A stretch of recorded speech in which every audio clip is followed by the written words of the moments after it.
Recorded May 22nd, it's the Wild Paw Dog Podcast with Karen Wilde and John Buskell.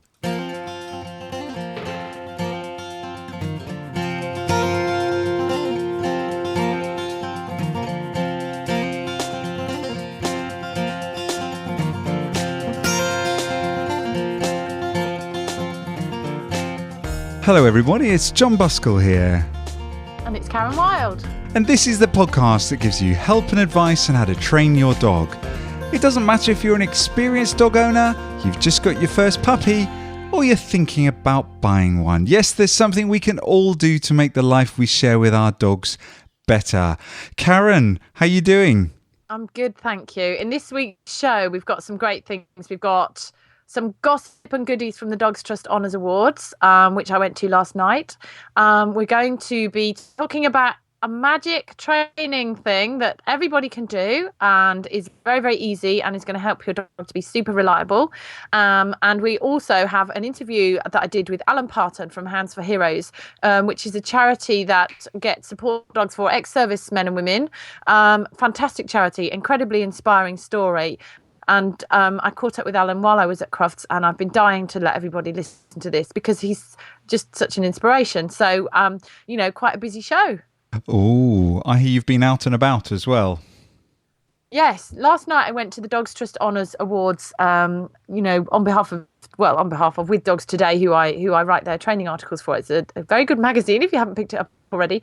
Now the Dogs Trust Honours have, doggy finalists, but they're sort of usually in partnership with people, or there's an award for the people as well. And the awards are things like Dogged Devotion, pet dogs that provide emotional or medical support to their owners, so they're canine lifelines for their owners. Dog's Best Friend, so adults or children who make a big difference to the lives of dogs.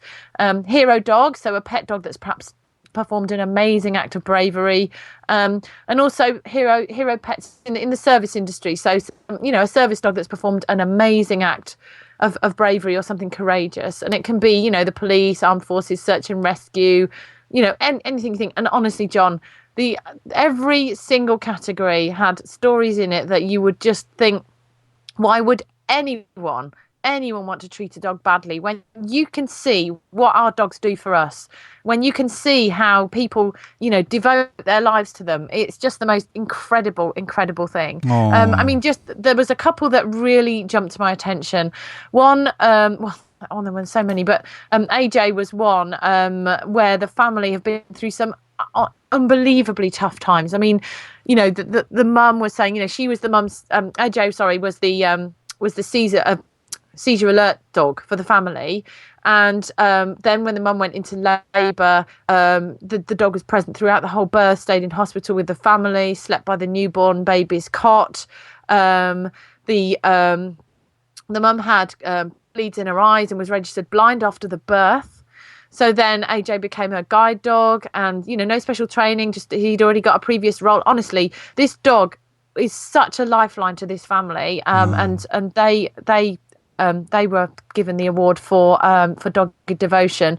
But the others were amazing as well. And, there were canine partners in there. There was, a miniature poodle who goes helping visiting people in hospices that are dying, and then there was the service award was particularly special for me. Ammon, who is a police dog for the Suffolk Police, actually was stabbed multiple times by an armed man on duty.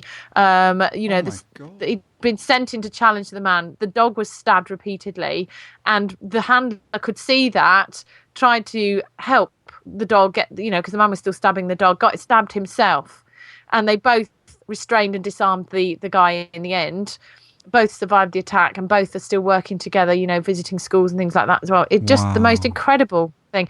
And Deborah Meaden presented the awards, from Dragon's Den, which is a show over here, which is like a business and enterprise show. And she has Hungarian Vizslas, and she's got 3 of them. And I had a really nice chat with her about, what Vizslas are really like. They're very popular dogs, but they're actually pretty hard work because they're proper gun dogs, and they're not really always suited to a quiet life. And John Barrowman was there as well, who was presenting one of the awards. Now, John Barrowman is well known for lots of things. I mean, he was in Doctor Who, and he's done his own show. He sings. He's like a real all-rounder. But he also is doing a lot of money to raise awareness for the Dogs Trust. So on his, if you follow him on Twitter, I think it's team_Barrowman. He's auctioning off some of his bits and pieces, clothes and that on eBay, and raising money for the Dogs Trust that way. He's also promoting their new site, which is where you can buy shampoos and things like that for your dogs, but you can actually buy them from the charity.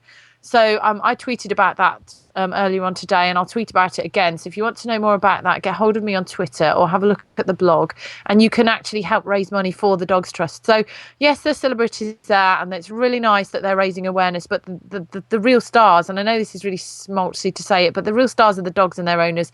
The teamwork was just fab. Fabulous. Oh, and wow. We should support this kind of thing going on, and if we can try and get dogs getting into difficulty and ending up in rescue would be, that's where I like to work, is to try and stop them going to rescue in the first place. Let's help, spread awareness of what a dog is like to own, how easy it can be, how difficult it can be, and let's stop them going into rescue in the first place, so that the pressure is taken off these places. But what a wonderful way of showing how devoted we are to each other, dogs and people. It was a really inspiring night, really nice, very nice indeed. When there are often there are so many negative stories. It's particularly because I know, in the UK, you've had all this Dangerous Dogs Act, and the press have sort of seized on it. There's been so much discussion about this. Exactly. And can I just say that, the Dangerous Dogs Act does not protect anybody from a dog that might be aggressive as it stands at the moment. As the law stands at the moment, people are still getting bitten. Things are still happening that aren't, shouldn't be happening. What we need is more responsibility in owners, more responsibility in choices of dog, those sorts of things. There are some terrible cases out there with dogs that are just languishing, absolutely languishing. And, they can't get them out because the law is the way it is. Everyone has heard of Lennox, but Lennox is not the only one. There's an awful lot. And there's people like, there's Mark the vet, there's me, there's my colleagues, in the APBC, all work on that level to try and get the laws changed so that we are properly protected and properly represented as dog owners. So, please do support what you can, because if the Dangerous Dogs Act changes in the way that it might, it will mean that owning a dog is an extremely dodgy thing to do for a lot of us, because, it's not these dogs that... they're not normal dogs bite. They're not prowling around with hounds. It's normal dogs, pet dogs. Our dogs, my clients' dogs. They're not. You don't walk into the house and the dog's evil. You go into the house, and the dog is just a normal pet, but it got put under a situation that it couldn't cope with, and it used its teeth, and that's what happens. And I'm not saying that dogs that do injuries, shouldn't be, or owners shouldn't be held accountable. That's not what I mean. But what I mean is that we have to deal with it in a way that protects people. And at the moment, it really doesn't. It doesn't protect people. So anyway, I don't want to go on about that. But bad PR is just not helpful. No, and good PR and doing an event like this is helpful because it celebrates. It's a light, fluffy thing, and but actually the stories are really serious. And if we can broadcast those stories, then and people will pick it up, because say John Barrowman gave the award, or Dawn Porter, who's a terrific supporter of dogs and welfare. They've got people that a lot of people listen to them, and a lot of people know who they are, so they're more likely to follow them, I hope. So I think it's a really important thing that has to go on, and get back at the coalface the next day, which is what you've been doing. Well, I'm going to assume, Karen, that some of the names there you mentioned are Dawn Porter, isn't she a TV personality or? Yeah, she is, and she has a lovely dog called Potato, who had I've interviewed Dawn, and and I'm accused of name dropping, but she is a client of mine. She's terrific. She really worked hard, and Potato is a rescue dog and had terrible separation anxiety, and she won't mind me saying, but she had to work hard at it, and he's an absolute credit to her. He followed around all last night, because all our dogs were there, and that's the other really nice thing. All the dogs are there in quite a sort of fancy event. All the dogs are trotting about quite happily, good as gold. And he and Bonnie were like sitting under the seat playing while the awards were going on, and we need more of these events where dogs get out in public and they can be shown in a good light. Yeah. So I'll stop ranting. Over. Now, before we get into the main segment, Karen, I just wanted to tell you about. I got something in the post actually from Collarways, our friends at Collarways. Yeah, hello, Collarway. Yeah. Hello, everybody.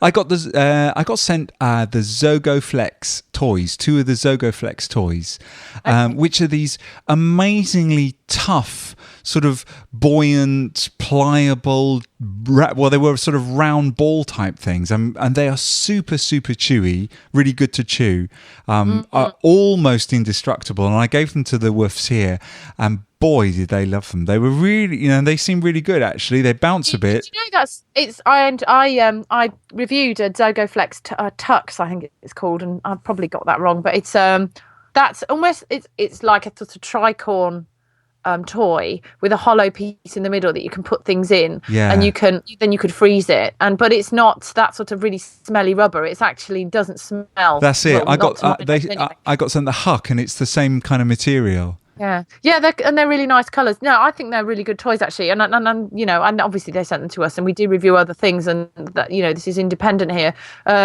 But I use them for my book because they're so bright and they look really good, and they also are really fun to play with. And there's a twizzly one that they do as well that you can sort of twist, and as you throw it, it kind of boings apart. So if you want things that you can wang about in the park, that's quite a good one for that. So I think as a connoisseur of this kind of thing, connoisseur.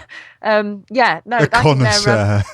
yes. I am. We called it. I mean, excuse me saying it. When I was teaching the APBC practical course the other weekend with Sally Jones, who's a colleague of mine, we called it dog trainer porn, because we kind of go, ooh, look at that harness, ooh, look at that. It is that nice piece of kit. Yeah, exactly. So exactly. There's and anything that I think that if you find stuff that you can just pick things up off the shelf, and you might kind of assume that it's going to be okay, and give it to your dog, and the dog kind of turns its nose up at it. So it's it's not a very exact science, but there are things that are there to attract the humans, and there are things that are there that are better really for the dog. So whenever you're making a toy choice, it's probably worth having a look at, am I getting it for me, or am I getting it for my dog?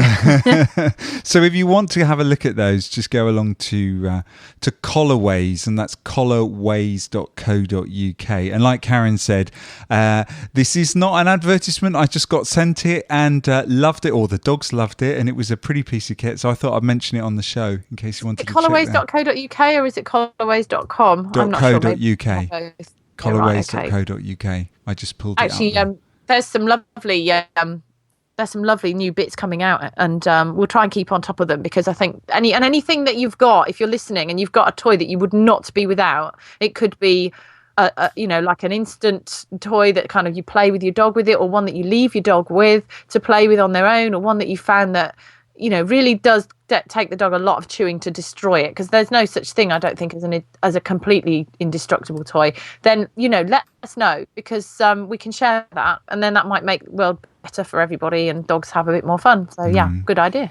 All right then, Karen, well, we better get cracking, because I've got to go and pick up Aggie from the vets in about 10 minutes or so. She's got some kind of, I think, an infection in the side of her neck, so it's all being drained.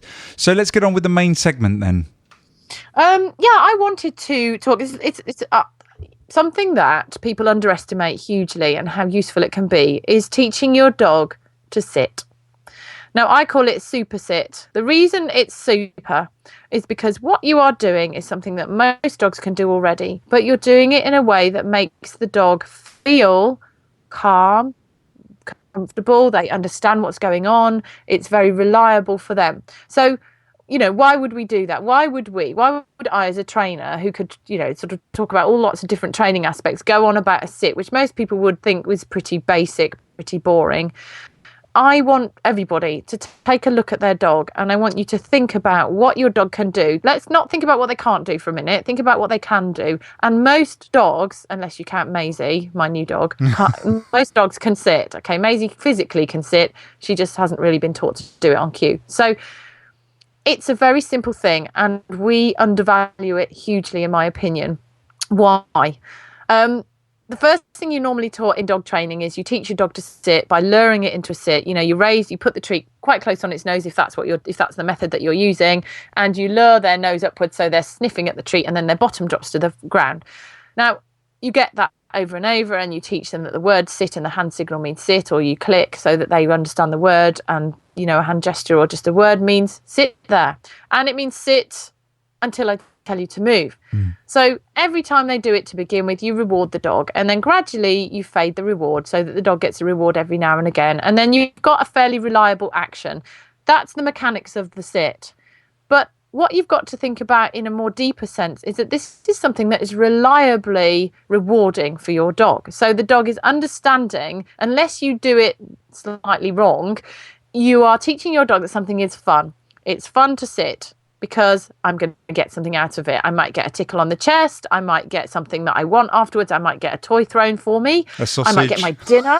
Yeah, I might get a bit of sausage. I might get, you saying, okay, let's go for our walk now. So it's always an expectation of something good.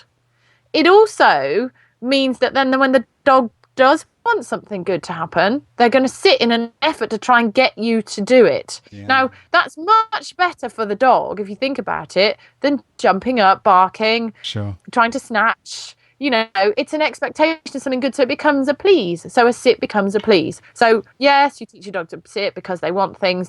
It becomes, please, can I have that? So then when your dog's wandering about the house thinking, right, I want something to do right now, and I'm a bit looking for somebody to come and play with, what we actually want them to do is sit there. But we don't notice that. We pay no attention to that because we think, it's a sit. Whoop-dee. Yeah, whoop-de-doo. So actually what you have to be doing is going, yes, that's fantastic. If my dog is sitting there, they are anchored to the ground, which means that there's 101 things they could be doing that they're not. And all I've done is got them to reliably stick their bum on the floor. So they're halfway stuck to the ground. So that's got to be a good thing, hasn't it? Oh, yeah. It means that your dog is safe. So if you're out and about and you see something coming that's a potential hazard, you ask your dog to sit. If you overdo it and you only ask them to sit when the hazard is coming, the dog isn't going to sit anymore because that's not rewarding for them. So those of you that might have a bit of a problem with this, just have a think and think, have I done it too much on the wrong side of the world? And have I thought about it on the right side of the world for my dog? So how am I making them sit for good things? Or am I only making them sit when something bad's about to happen because they're not idiots? So it's a safety trigger. It's like everything's going to be fine because I'm in control.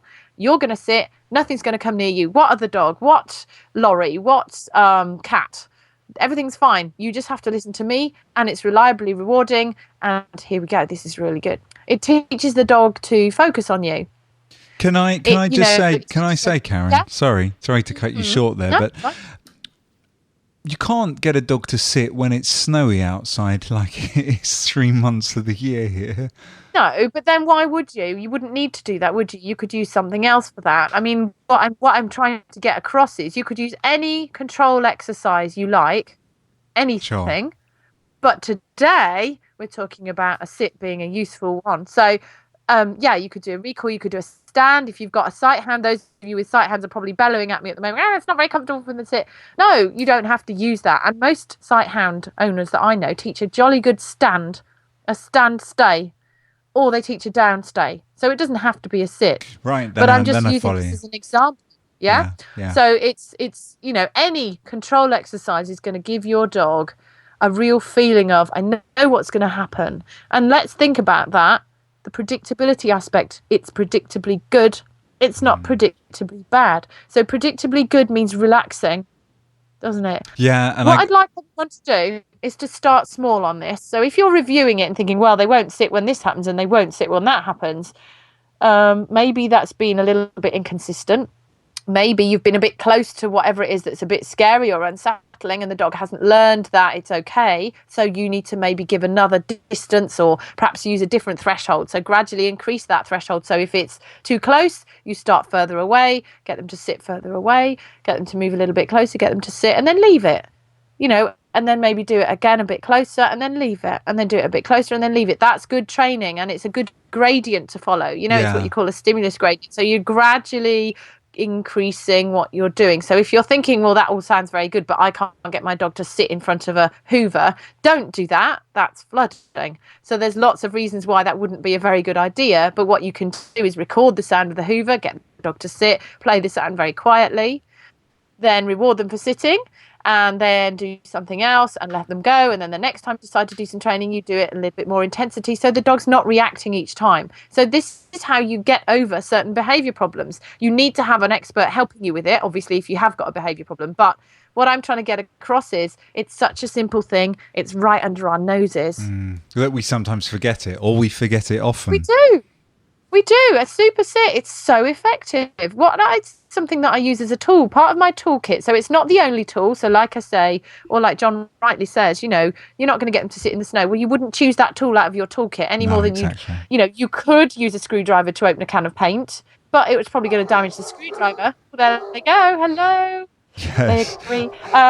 Yes, my house is incredibly warm. It's actually day, isn't it? Yeah, it's actually 21 degrees here today, and so my office window is wide open. The dogs are out there. It's probably either the neighbour's cat or the neighbour's dog.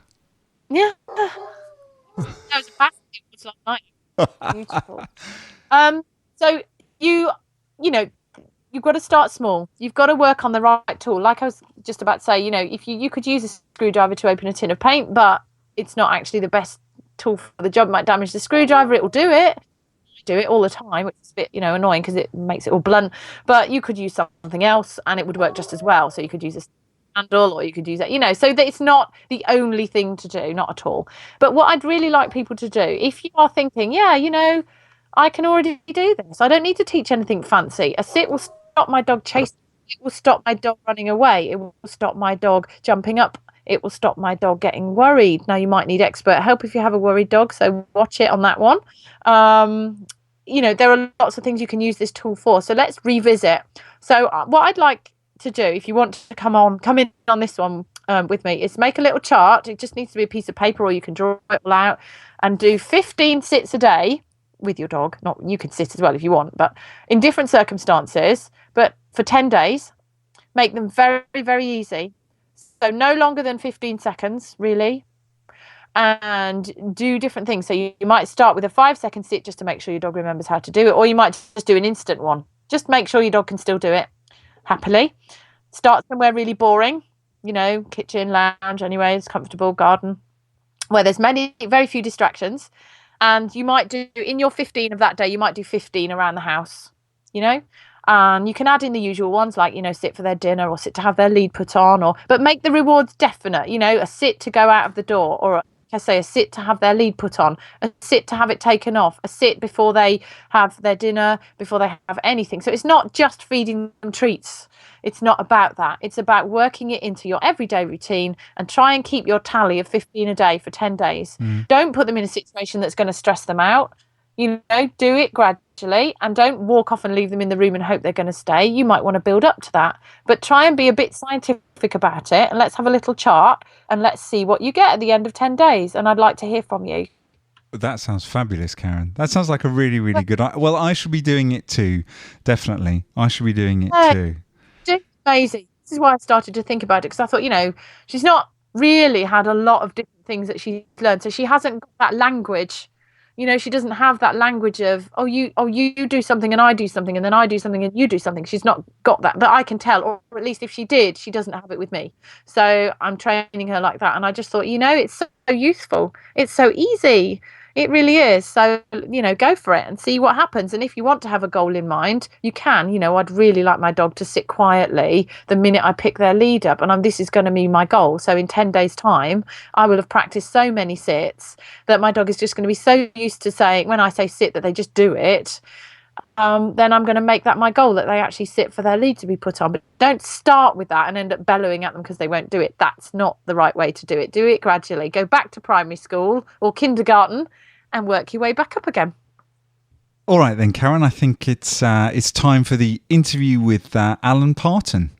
Yes, I met Alan. I've met him a few times, but Hands for Heroes is it's basically helping the disabled ex-servicemen and women by providing them with service like assistance dogs. Now there's all sorts of different reasons why they might need an assistance dog, and Alan's own dog Endel has been written about. Alan's which is a real story of how this recovery happened, and it's a slightly different thing because there are assistance dogs out there for all sorts of different reasons. But what Hands for Heroes are doing, they are doing this for a specific type of person that has been, retired from military service. I'm I'm probably making a hash of this, and Alan will probably be shouting at me next time I see him.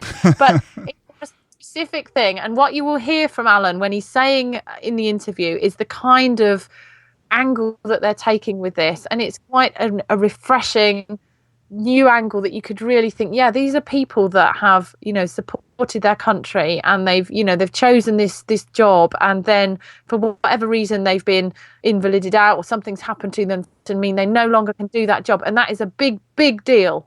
And these dogs support them through that physically, mentally, so it's a really nice thing. And if you can support the charity, you can get a dog tag, and donate money to the charity as well. So I'm going to put the link on there on my blog for that if you want to read more about them and put their site link up. But please do. I hope you enjoy the interview. It's very interesting. I honestly could listen to him all day. So we're here with Hounds for Heroes and Alan Parton, who I'm delighted to be able to speak to. We've got EJ down here as well, sitting very patiently. So Alan, you're here at Crufts. What's been your main impressions of the show so far?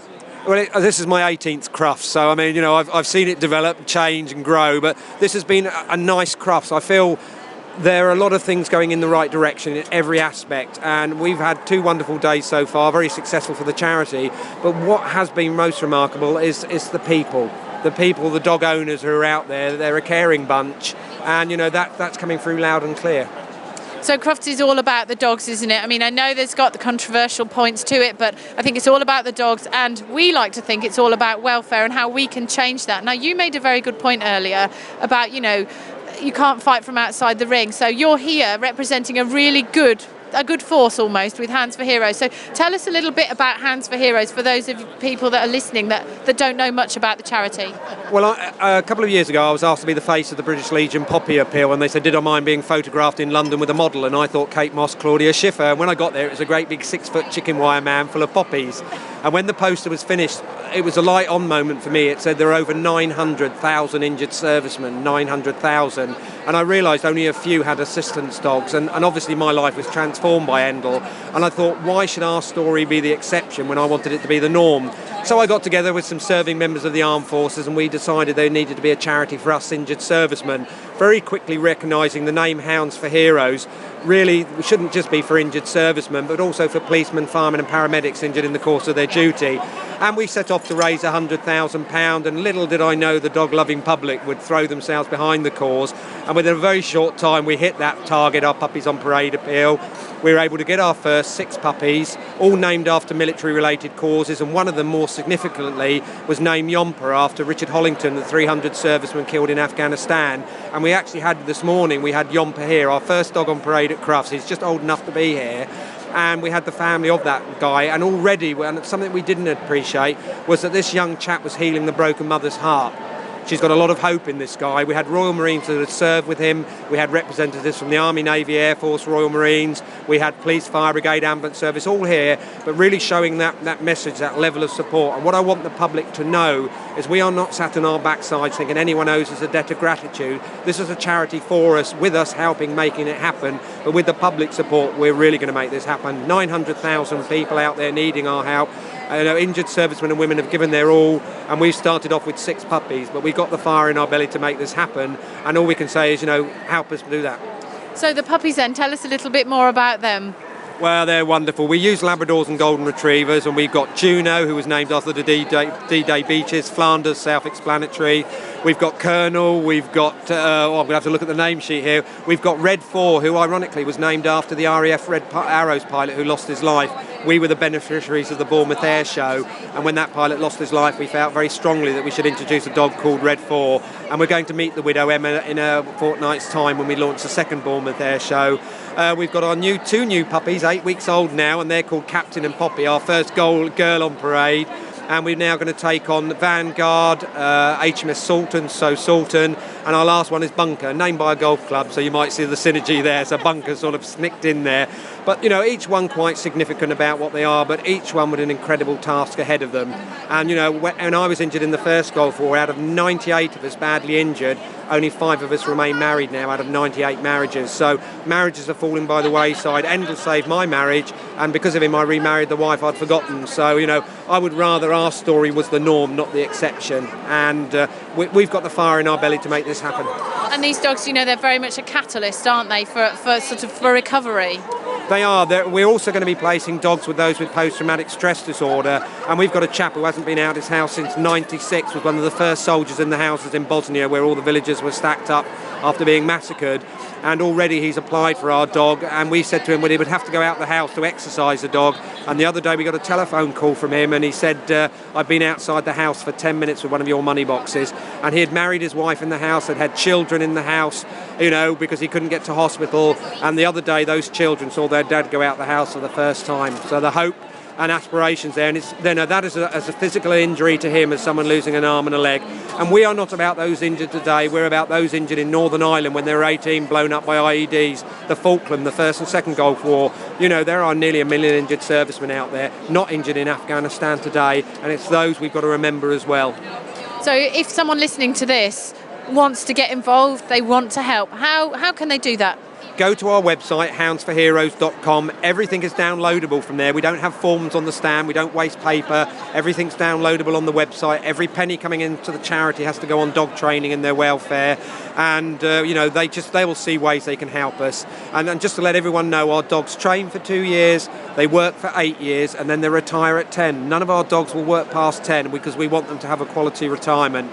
And what makes us different from other organisations is we decided very early on we would pay everything for the client. So we pay all the veterinary costs, all the food costs, because these young men and women, you know, are struggling to pay for the dogs, and I don't want anyone not to have a dog because they can't afford it. So at Hounds for Heroes we are going to pay it all, but I can guarantee the public that we won't ever get a food bill from our clients, and we won't ever get a veterinary bill because these guys are too proud.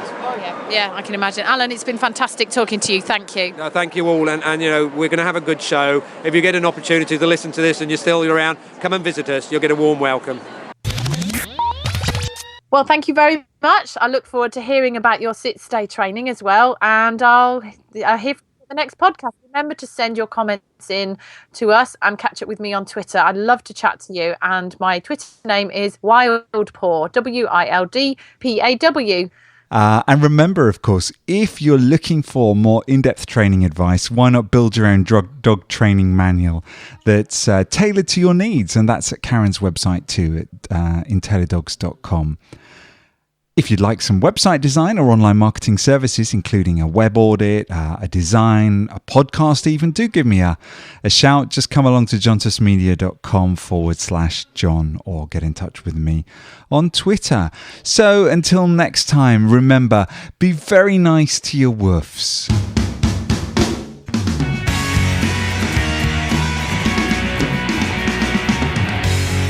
The Wild Paw Dog Podcast this week was sponsored by Wild Paw Publishing.